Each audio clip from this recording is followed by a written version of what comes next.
नमस्कार, मी फराह खान. तुम्ही पाहताय लोकशाही मराठी. बातमी बळीराजाची या कृषी विशेष बुलेटिनमध्ये आपलं सगळ्यांचं स्वागत.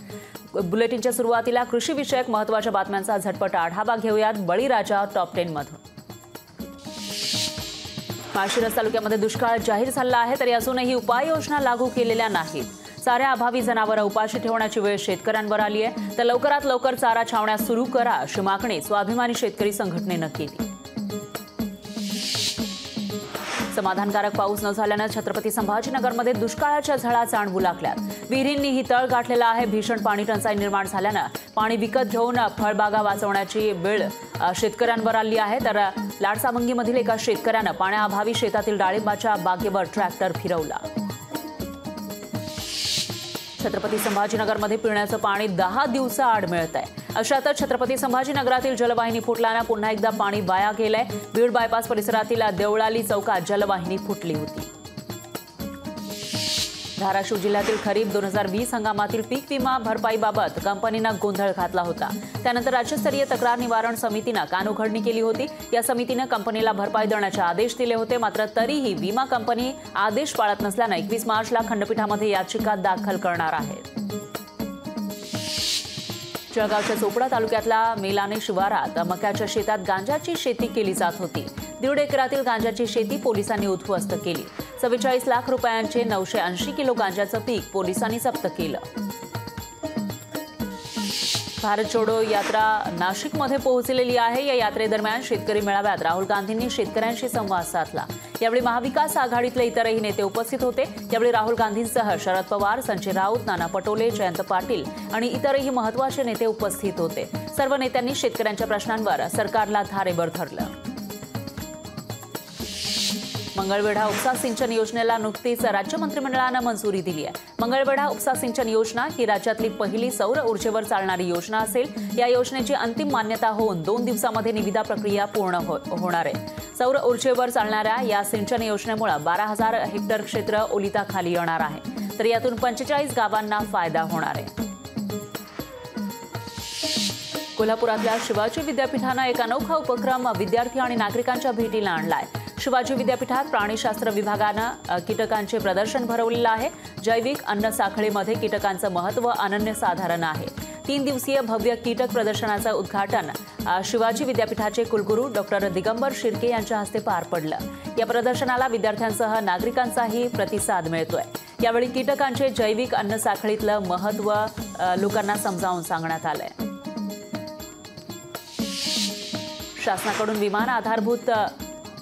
किमान आधारभूत किमतीनुसार शेतकऱ्यांकडून धान खरेदी केलं जातं. या धान खरेदी दरम्यान वजनामध्ये गडबड झाल्याची माहिती आहे. गडचिरोलीमधील चारमोशी तालुक्यातील येनापूर केंद्रावर ही गडबड झाली आहे. प्रत्येक पोत्यामागे 2 किलो धान अधिक घेतल्यानं शेतकऱ्यांना फटका बसतोय. तसं पुरवठा विभागाच्या तपासणीमध्ये समोर आलं आहे. त्यामुळे त्या केंद्राकडून दंडासह एकूण 17 लाख रुपये वसूल करण्याचे आदेश जिल्हाधिकाऱ्यांनी दिले. तसंच अशा पद्धतीनं इतर केंद्रांवरही शेतकऱ्यांची फसवणूक झाली तर नाही ना, याची तपासणी करण्याची आवश्यकता असल्याचं शेतकरी सांगतायत.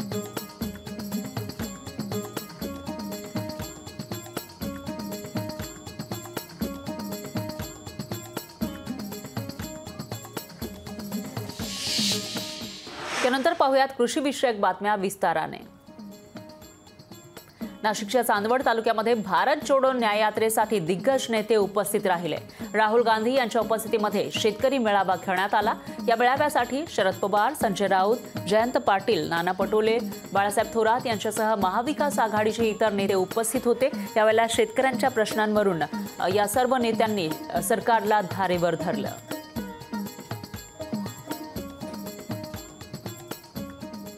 राहुल गांधींच्या उपस्थितीमध्ये नाशिकात शेतकरी मेळावा झाला आहे. या मेळाव्याला शरद पवार उपस्थित होते. या कार्यक्रमातील भाषणादरम्यान पवारांनी नाशिकसह देशभरातल्या शेतकऱ्यांच्या समस्या मांडल्या. काय म्हणाले शरद पवार बघूया. मोठ्या कारखानदारांना, उद्योगपतींना लाटा कोट्यावधी व्हायची सवलत देते, पण शेतकऱ्याला सवलत देत नाही. मंत्रिमंडळामध्ये निकाल घेतला, 70,000 कोटीचं कर्ज एका हुकमानीच्या ठिकाणी माफ केलं आणि शेतकऱ्याच्या डोक्यावरचं उझं कमी केलं. पण आज काय स्थिती आहे? आज ही स्थिती फरक आहे. आज प्रत्येक शेतकरी सरकत असेल. दरम्यान नाशिकमध्ये भारत छोडो न्याय यात्रेनिमित्त ठाकरे गटाचे खासदार संजय राऊत उपस्थित होते. यावेळी त्यांनी शेतकऱ्यांच्या प्रश्नांवरून सरकारवर टीका केली. पंतप्रधान नाशिकला आले असता कांदा उत्पादकांना नजरकैदेत ठेवलं असल्याचं सांगत त्यांनी सरकारवर हल्लाबोल केला. पाहुयात काय म्हणाले संजय राऊत. जगामध्ये मोठ्या मोठ्या गोष्टी करतात आणि या देशातला शेतकरी मात्र रडतो आहे. कांदा निर्यात बंदीमुळे कांद्याशी संबंधित 25 लाख लोक या महाराष्ट्रामध्ये बेरोजगार झालेले आहेत. कांदा उद्योगाचं 20,000 कोटी रुपये नुकसान झालं आहे. असे पंतप्रधान या देशामध्ये कधी काळी जय जवान जय किसान हा नारा आपण घुमवला होता, हा नारा आपण दिला होता. पण या देशामध्ये आज किसान आणि जवान दोघांची अवस्था खराब आहे. तर भारत जोडो न्याय यात्रा नाशकात पोहोचली आणि नाना पटोलेंनी नाशिक इथल्या सभेमध्ये केलेल्या भाषणात शेतकऱ्यांच्या प्रश्नांवरून सरकारवर टीका केली. कांदा उत्पादकांचा मोदी सरकारनं सत्यानाश केला. निर्मला सीतारामन यांनी कांदा ही अत्यावश्यक गोष्ट नसल्याचं म्हटलं होतं. याची आठवण सुद्धा नाना पटोलेंनी करून दिली. कांदा उत्पादकांचं तर मोदी सरकारने सत्यानाशच केलेला आहे. कांदा हा जीवनावश्यक व्यवस्थेमध्ये नाही. कांदा खाल्ला नाही तर काय फरक पडतं असं कोण म्हणतो? कांदा खाल्ला नाही तर काय फरक पडतो कोणी म्हटलं? निर्मला सीतारामन म्हणजे भारताच्या अर्थमंत्री आहेत. त्यांनी सांगितलं, मोदींनी सांगितलं की तुम्ही सांगून टाका या कांदा उत्पादकाला की तुमचा कांदा खाल्ला नाही तर काही फरक पडत नाही. भाजप जे शेतकरी विरोधी आहे, महाराष्ट्राच्या शेतकऱ्यांनी हा संदेश देशाच्या शेतकऱ्याला देण्याची गरज आहे की आता मोदीजी तुमची जुमलेबाजी चालणार नाही.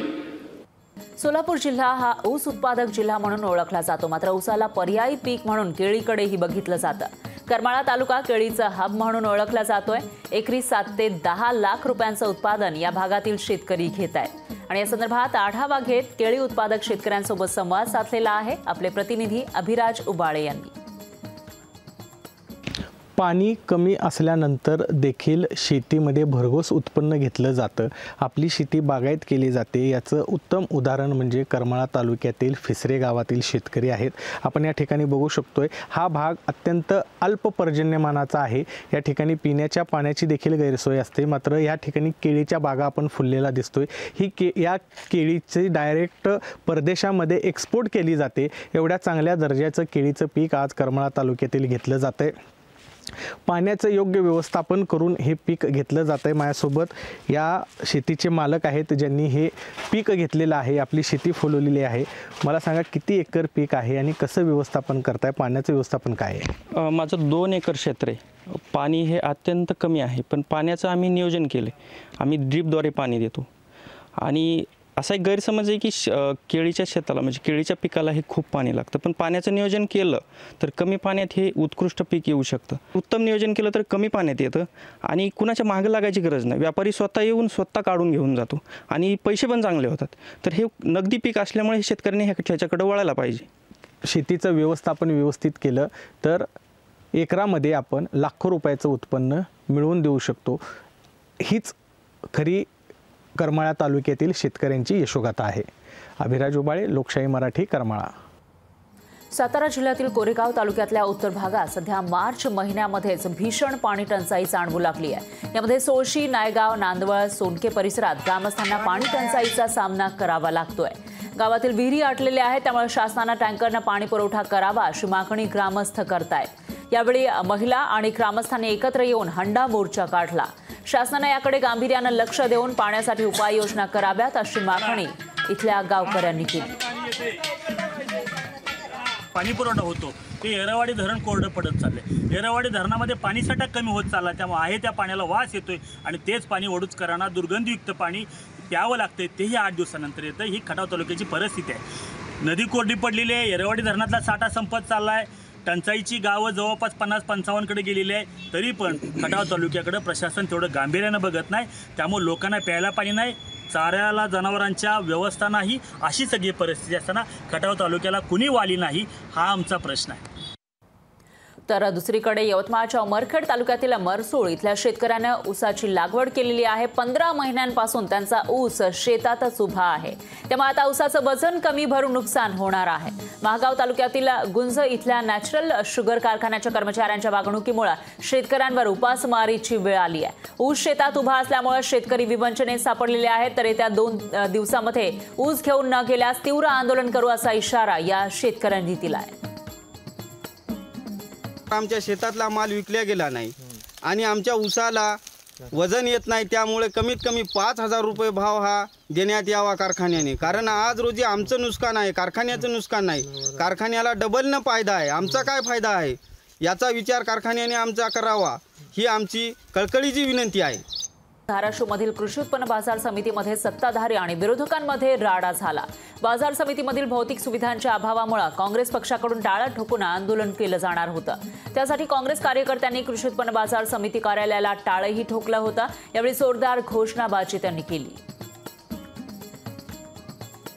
शेतकऱ्यांचा आणि व्यापाऱ्यांचा खराच विकास साधायचा असेल तर जे सत्ताधारी आहेत त्यांनी यामध्ये जातीनं लक्ष घालावं आणि निधी देऊन परत बाजाराचं पुनर्जीवन करावं। आणि याच्यामुळे खऱ्या अर्थानं जो व्यापारी आहे, जो मोलमजुरी करून खाणारा माणूस आहे आणि या तालुक्यातला शेतकरी आहे, तो कुठेतरी सदन होताना दिसेल।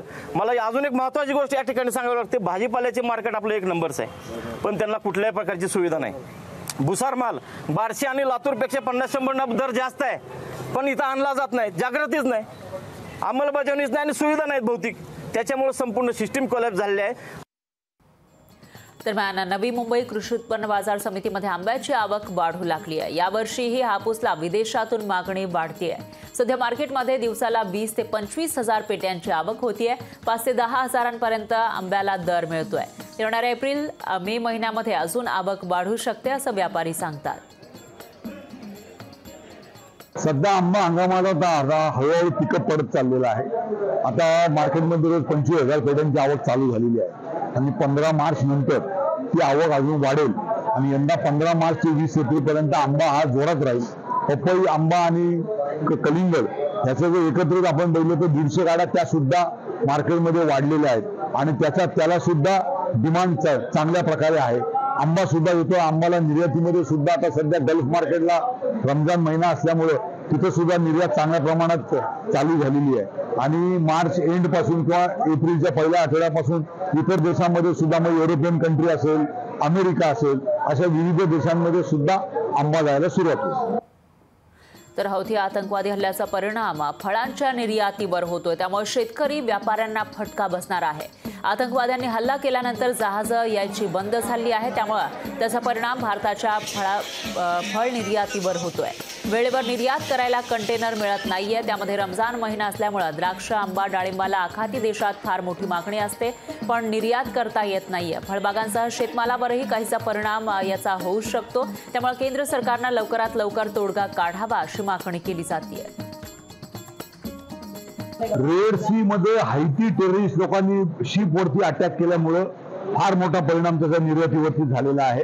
कारण रेड सी हा शॉर्टेस्ट रूट आहे युरोप कंट्रीज मध्ये जाण्याचा आणि रेड सी मध्ये वॉर चालू असल्यामुळे सगळ्या शिपना असं लांबून जावं लागतं, त्याच्यामुळे शिपची जी भाडी आहे ती फार मोठ्या प्रमाणामध्ये वाढलेली आहे। वेळेवरती माल पोहोचला जात नाहीये आणि शिपचा माल वेळेवर जात नसल्यामुळे संपूर्ण लोड हा एअरलाईन वरती आलेला आहे। हा प्रश्न जर लवकरात लवकर सुटला गेला नाही तर निश्चितपणानं याचा आपल्या निर्यातीवरती परिणाम होईल आणि निर्यात जर त्याची त्या मालावरती वेळेवर झाली नाही तर त्याचा शेतमालाच्या बाजारभावावरती फार मोठ्या प्रमाणात परिणाम होण्याची शक्यता आहे। पाहुयात पुढची बातमी। मंगळवेढा उपसा सिंचन योजनेला नुकतीच राज्य मंत्रिमंडळानं मंजुरी दिली आहे। मंगळवेढा उपसा सिंचन योजना ही राज्यातील पहिली सौर ऊर्जेवर चालणारी योजना आहे, तर या योजनेची अंतिम मान्यता होऊन 2 दिवसात निविदा प्रक्रिया पूर्ण होणार आहे। सौर ऊर्जेवर चालणाऱ्या या सिंचन योजनेमुळे 12,000 हेक्टर क्षेत्र ओलिताखाली येणार आहे, तर यातून 45 गावांना फायदा होणार आहे। दुष्काळी तालुका अशी ओळख असलेल्या मंगळवेढा तालुक्याची ओळख या योजनेमुळे बदलणार असा दावा केला जातोय। टेंडर फ्लॅश करण्याची सुद्धा प्रक्रिया या ठिकाणी झालेली आहे। मला या निमित्तानं सांगायचं आहे की कित्येक वर्षापासून, कारण आज बऱ्याच वेळेला या योजनाच्या मंजुऱ्या आल्या, पाणी आलं, लाईन आउट झाले, सगळ्या ह्या गोष्टी झाल्या, मला टीका टिप्पणी करायची नाही, परंतु या सगळ्या गोष्टीमुळं, या राजकीय समीकरणामुळे आम्हाला मंगळवेढा तालुक्यातल्या लोकांना हे पाणी आल्याशिवाय खरं वाटत नाही. 24 गावच्या उपसा सिंचन योजनेचं आज या ठिकाणी टेंडर फ्लॅश होऊन नक्कीच या ठिकाणी या पुढच्या थोड्याच अवधीमध्ये या 24 गावच्या उपसा सिंचन योजनेचं काम पूर्ण होऊन लोकांच्यापर्यंत पाणी 100% पोहोचेल. सातारा जिल्ह्यातील फलटण इथल्या एका तरुणानं बटाटे खरेदी करा अशी जाहिरात फेसबुकवर टाकली होती. ती पाहून बीडमधल्या एका बटाटा व्यापाऱ्यानं त्याच्याशी संपर्क साधला आणि तब्बल 12 टन बटाटे दिलेल्या पत्त्यावर पाठवले. मात्र यानंतर या तरुणानं पैसे देण्यास टाळाटाळ सुरू केली. आपली फसवणूक झाल्याचं लक्षात येताच पीडित व्यापाऱ्यानं बीडच्या सायबर पोलीस ठाण्यामध्ये गुन्हा दाखल केलाय. पोलिसांनी शोध घेत या तरुणाला अटक केलेली आहे. या तरुणानं अशाच पद्धतीनं इतर काही ठिकाणीही फसवणूक केल्याचं समोर आलंय. पोलीस या प्रकरणाचा अधिक तपास करतायत. फिर्यादीने सांगितलं की मला या सगळ्या गोष्टी तर मला मी बिल देऊ शकत नाही, तुम्ही तुमचं बिल द्या आणि मला माझं बटाट्याचं बिल पण लगेच देऊन टाका. मग ट्रक थांबलेला होता म्हणून आरोपीनं 15,000चा व्यवहार केलेला होता आणि उर्वरित 2,26,000चा व्यवहार बाकी राहिलेला होता.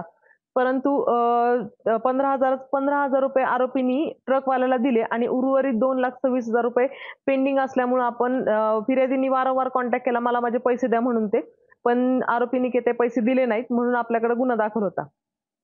त्याच्यावरून आपण तपास केलाय. सायबर पोलीस स्टेशनची बीड तांत्रिक माहितीसह लोणद येथे पोहोचली आणि आरोपीला ताब्यात घेऊन बीड ते हजर झाले. यानंतर बुलेटिनमध्ये वेळ झाली येथे सामन्याची पण ताज्या बातम्यांसाठी तुम्ही पाहत रहा लोकशाही मराठी.